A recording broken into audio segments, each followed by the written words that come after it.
2021. E na sexta-feira eu fiz uma postagem no meu Instagram com uma imagem, a thumbnail de um vídeo que eu fiz aqui no canal, tratando de um assunto interessante, um assunto um tanto polêmico, mas eu tentei fazer isso de uma forma cristã, sem preconceito, sem ódio, lendo apenas a palavra de Deus e tentando não emitir parecer pessoal, apenas aquilo que a Bíblia diz. E eu coloquei então essa thumbnail no meu Instagram e disse: olha, se você tiver interesse, assista esse vídeo. E eu coloquei um pequeno textozinho ali. Curiosamente, o meu celular, o meu Instagram, ele foi bloqueado para mim. Outras pessoas conseguem entrar e ver o que tem no meu Instagram, mas para mim ele foi bloqueado. Eu fiz uma filmagem da tela do meu celular ontem, eu quero compartilhar com vocês, e aí depois de vocês verem a filmagem, eu volto aqui para explicar mais algumas coisas. Bom, pessoal, essa aqui é a tela do meu celular.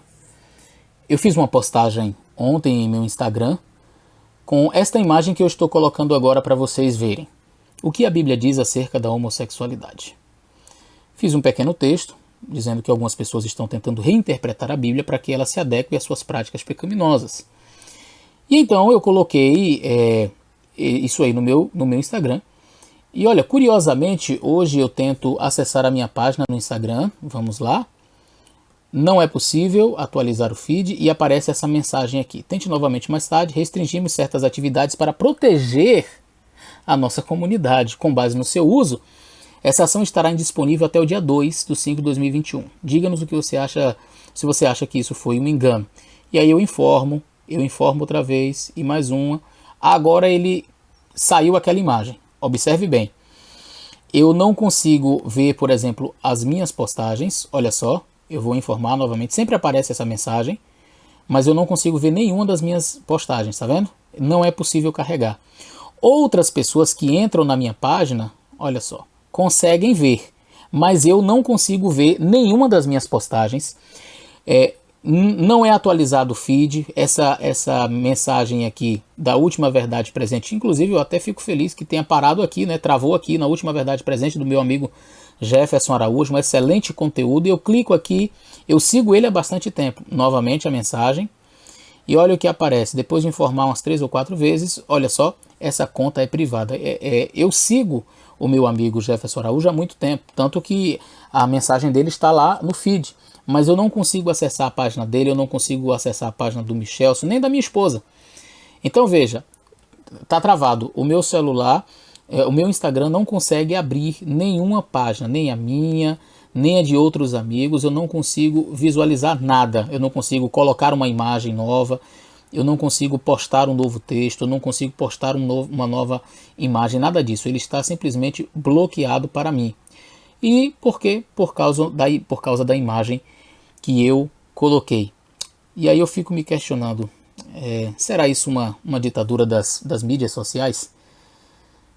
É triste, nós não temos mais o direito de nos expressarmos, mesmo com educação, mesmo com respeito, sem preconceitos, nós não conseguimos mais nos expressar nas mídias sociais. Lamentável.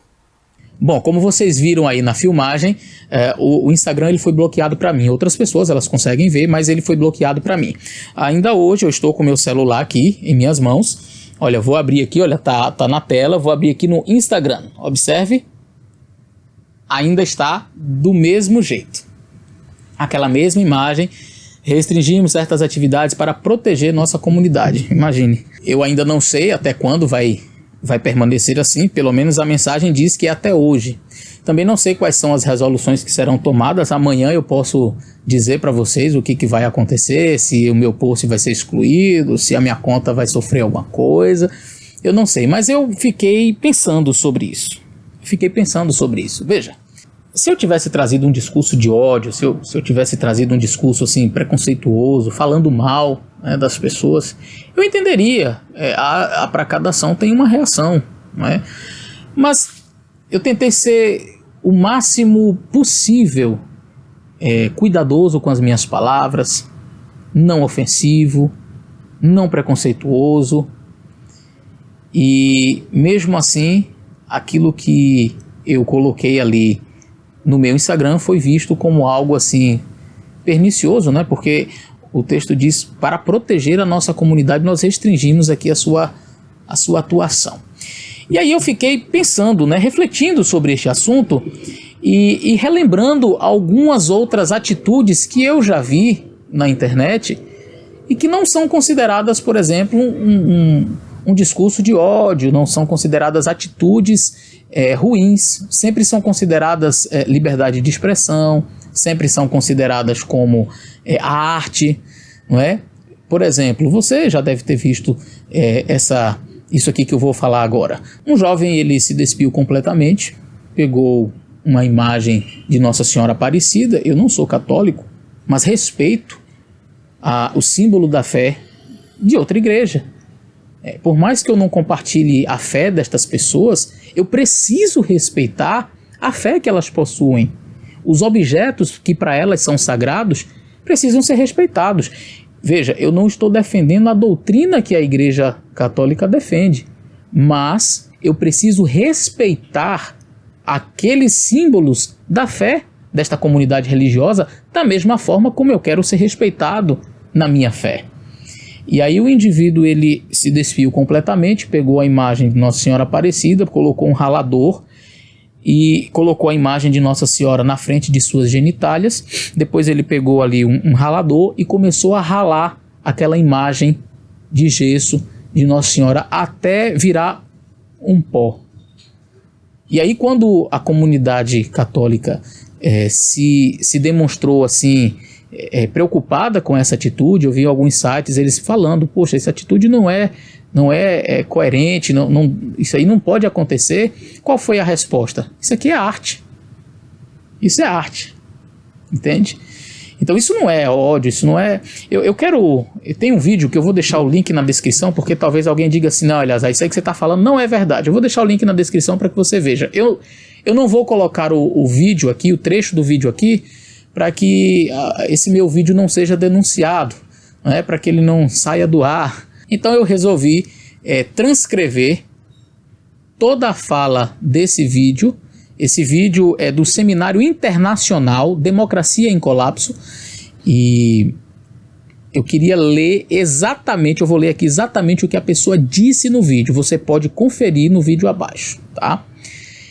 E ali a pessoa que está palestrando diz o seguinte: na minha concepção não existe forma revolucionária de fazer família. Olha, aqui não são palavras minhas, tá? São palavras que foram ditas ali naquele Seminário Internacional Democracia em Colapso. Na minha concepção não existe forma revolucionária de fazer família. E por quê? Quando dizem pra gente: o movimento LGBT quer acabar com a família, o movimento LGBT é um movimento promíscuo que defende o sexo desregrado, a gente entrou numa lombra dos anos 90 pra cá de se colocar numa posição defensiva e dizer: não, a gente não quer destruir família nenhuma, não. A gente só quer amar. Ou não, a gente não tem nada a ver com a promiscuidade, não. A gente até casa, a gente até tem filhos, a gente até constitui família.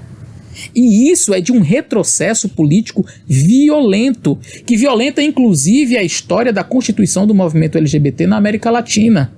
Violenta a história dos ganhos e lutas feministas na América Latina. Então, agora preste bem atenção na solução que esta pessoa apresentando ali, este discurso, ela vai dizer qual que é a solução para isso. Veja, então cabe a radicalização nossa também de afirmar com todas as letras o que é uma estratégia política crítica antissistêmica. Vocês querem destruir a família? Sim, queremos, não é? E se a gente não quer, não vai ser ameaça. Aí aqui depois dessa parte ela vai falar, a pessoa vai falar um pouco sobre direita, esquerda, e eu não vou entrar muito nesses méritos, mas segundo essa pessoa que está ali discursando, ela diz o seguinte: veja, e se a gente não quer, não vai ser ameaça. Vocês só são ameaça se quiserem mexer na família. Vocês só são ameaça se mexem nisso aqui. E a gente vai dizer o quê? A gente não quer ser ameaça? Não, se a gente quiser ser ameaça, tá todo o caminho traçado. E é ali que a gente vai mexer, e é ali que a gente tem que mexer. O que me preocupa é que para um discurso assim, como este, e você, como eu falei, pode acompanhar o vídeo aí, O que me preocupa é que um tipo de discurso desse, falando claramente, abertamente e com todas as letras que sim, nós queremos destruir a família, isso não é um discurso de ódio, isso não é um discurso de intolerância. Isso é plenamente aceitável, cabível, não há problema algum. Agora, se eu pegar e disser assim, a Bíblia diz isso, pronto, agora o meu discurso passou a ser um discurso de ódio, um discurso homofóbico, um discurso problemático, que precisa ser retirado, perseguido. E aí eu fico pensando, quando nós falamos sobre liberdade de expressão, do que nós estamos falando? Porque se a liberdade de expressão é liberdade apenas para um lado expor suas ideias, logo não é mais liberdade. Só existe liberdade quando ambos podem falar. Então eu fico preocupado porque assim, aqui no nosso canal nós trabalhamos vários aspectos da teologia. Eu, como adventista do sétimo dia, por exemplo, defendo que o sábado é o dia do Senhor. E o que eu vejo? Do lado de lá, pessoas dizendo assim, que não acreditam como eu. Vocês são uma seita. Vocês são uma seita, porque vocês guardam sábado. Você nunca vai ver alguém ser processado porque disse que os adventistas são uma seita. Você nunca vai ver alguém assim, não, isso aqui é um discurso de ódio. Eu cresci ouvindo que nós somos uma seita, perigosa, que nós somos fundamentalistas porque acreditamos na literalidade da Bíblia. Então eu cresci ouvindo pessoas dizendo isso. Isso não é discurso de ódio. E é aceitável. Inclusive eu posso discordar teologicamente de qualquer tipo de religião. Eu posso falar de aspectos doutrinários de qualquer igreja. Eu posso falar até do Papa Francisco. Eu posso discordar das ideias dele. Eu posso dizer que eu não concordo com a atitude dele. Ninguém me processa por isso. Ninguém me persegue por isso. Eu não quero que esse meu vídeo ele seja visto como um vídeo revolucionário. Eu não quero que esse meu vídeo seja avaliado como um vídeo que está querendo polemizar. Não.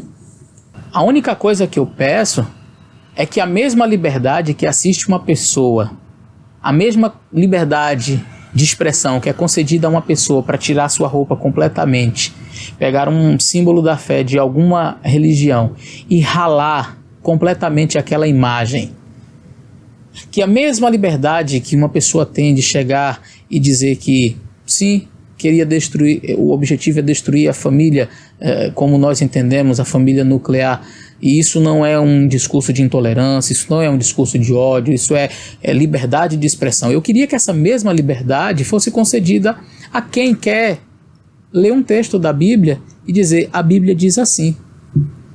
Olha, nós não podemos ter um discurso de ódio contra ninguém, um discurso de preconceito. Uma pessoa que diz assim, os cristãos, eles pregam o ódio. Querido, nenhum cristão prega o ódio. Qualquer pessoa que prega o ódio não é um verdadeiro cristão. Nenhum cristão vai pregar o ódio. Se uma pessoa ela prega o ódio, ela não pode ser considerada cristã. Porque a palavra cristão quer dizer seguidor de Cristo. E Cristo nunca pregou o ódio. Então você nunca vai ver um verdadeiro cristão pregando ódio. Se existe alguém pregando ódio, eu não estou aqui dizendo que não exista preconceito, que não existe, mas essas atitudes e esses discursos de ódio, de preconceito, eles não partem de cristãos verdadeiros.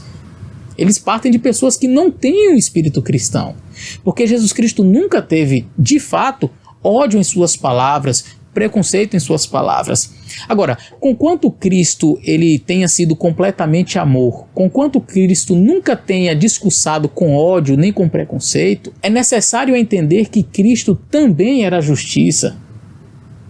Então, eu quero só citar um exemplo rápido para vocês. Em um determinado momento, um grupo religioso da época de Jesus pegou uma mulher que foi apanhada em adultério e veio com pedras para apedrejá-la. E trazem à presença de Jesus e perguntam, e aí, o que a gente faz? E qual foi a atitude de Cristo? Olha, quem não tiver pecados, por favor, pode atirar a primeira pedra. E todos vão saindo, jogando suas pedras e vão embora. E aí Jesus agora volta-se para a mulher e diz, ninguém te condenou? Ela diz, ninguém, Senhor. E aí Jesus diz assim, eu também não te condeno. Se nós parássemos o texto aí, puxa vida, que maravilha, realmente Jesus não tinha preconceito, Jesus não tinha ódio, não é? Aquelas pessoas estavam motivadas pelo ódio, pelo preconceito e na tentativa também de pegar Jesus em alguma falha. Parece que o objetivo principal ali era tentar destruir Jesus. Mas parece que as pessoas, quando estudam essa história, param exatamente nessa parte onde Jesus diz: eu também não te condeno. E esquecem que o verso continua dizendo assim: portanto, vá e não peques mais. Percebe que em Cristo nós temos uma perfeita combinação de amor e de justiça? Então, Jesus Cristo, ele jamais discursou um discurso de ódio, mas ele jamais compactuou com o pecado. Então isso precisa ficar muito claro em nossa mente. Nenhum cristão vai ter um discurso de ódio, mas nenhum cristão verdadeiro, nenhum cristão que segue realmente a Jesus Cristo vai compactuar com o pecado. Então são duas coisas que nós não podemos fazer. Por isso, a única coisa que queremos, a única coisa de que nós precisamos é ter as mesmas liberdades. Não se está falando de liberdade de expressão, que a liberdade que assista ao outro para fazer o discurso de dizer que quer destruir a família, que a liberdade que assiste ao outro para ralar imagens de esculturas, que a liberdade que assiste a pessoas em suas manifestações, trazerem crucifixos e fazerem com crucifixos coisas assim absurdas, de quebrarem imagens no meio da rua, que estas atitudes que são consideradas arte, liberdade de expressão e que parece que assim são intocáveis, ninguém pode falar nada, ninguém pode falar mal porque seria caracterizado preconceito, que essa liberdade me assista também, que eu também tenha o mesmo direito de pegar a Bíblia e ler a Bíblia. Eu não quero usar a Bíblia para fazer ataques. Eu não quero usar a Bíblia para discursar o ódio. Eu não quero usar a Bíblia para destilar raiva contra as pessoas. Jesus nunca fez isso. Mas eu quero que a minha liberdade ao usar a Bíblia e dizer que é pecado, que a Bíblia diz que é pecado, seja garantida. Eu não quero ter que ligar o meu celular e tentar entrar na minha página do Instagram e aparecer essa mensagem dizendo que eu estou restrito em minhas atividades porque eu coloquei uma imagem dizendo que algumas pessoas estão tentando reinterpretar a Bíblia para que ela se adeque às suas práticas pecaminosas. Ora, o que a Bíblia chama de pecado é pecado, e eu quero ter apenas a liberdade de dizer que é pecado aquilo que a Bíblia chama de pecado. Ponto. Ah, então você odeia essas pessoas? Ah, então você... Não, sob hipótese alguma. Amor é o princípio do Evangelho. Jesus disse: nisso conhecerão que sois os meus discípulos, se tiverdes amor uns para com os outros. O amor é essencial para caracterizar um discípulo de Jesus. Mas, como eu disse no meu vídeo anterior, que eu tratei deste assunto, o amor jamais vai anular aquilo que está escrito na palavra de Deus. O amor, em nome do amor, nós não podemos simplesmente reescrever a Bíblia, não podemos tentar desqualificar o texto sagrado em nome do amor. Pois é, meus queridos, a impressão que fica no meu coração é que quando a gente fala da luz, quando a gente discursa com a palavra de Deus, a luz ela começa a incomodar. E aí as perseguições começam a acontecer. Fica aqui registrada a minha preocupação, a minha tristeza também. Eu fico triste não por ser perseguido, porque Jesus disse: olha, exultai-vos e alegrai-vos.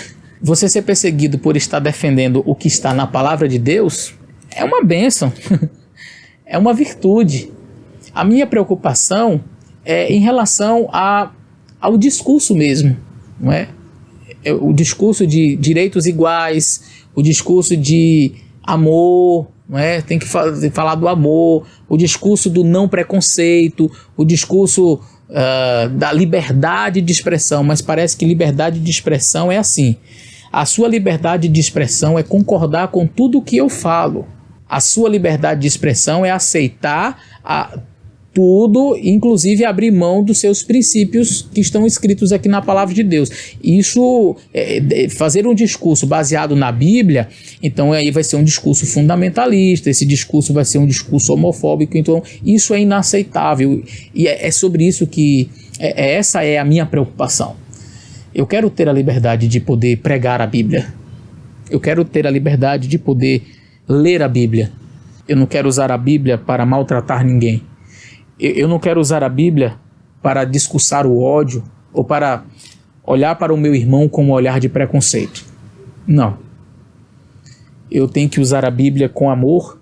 Eu preciso amar todas as pessoas, abraçar a todos aqueles que se achegam a Jesus Cristo. Mas jamais abrir 1 centímetro que seja de princípios. Os princípios bíblicos dados pelo Senhor nosso Deus, expressos aqui em sua palavra, devem ser mantidos e respeitados. E eu quero ter a liberdade de fazer isso, de expressar, de falar de tais princípios, sem que o meu Instagram seja bloqueado. É isso. Que Deus abençoe vocês. Eu espero que esse meu vídeo alcance o propósito para o qual eu estou fazendo. Que Deus abençoe. Até o nosso próximo vídeo.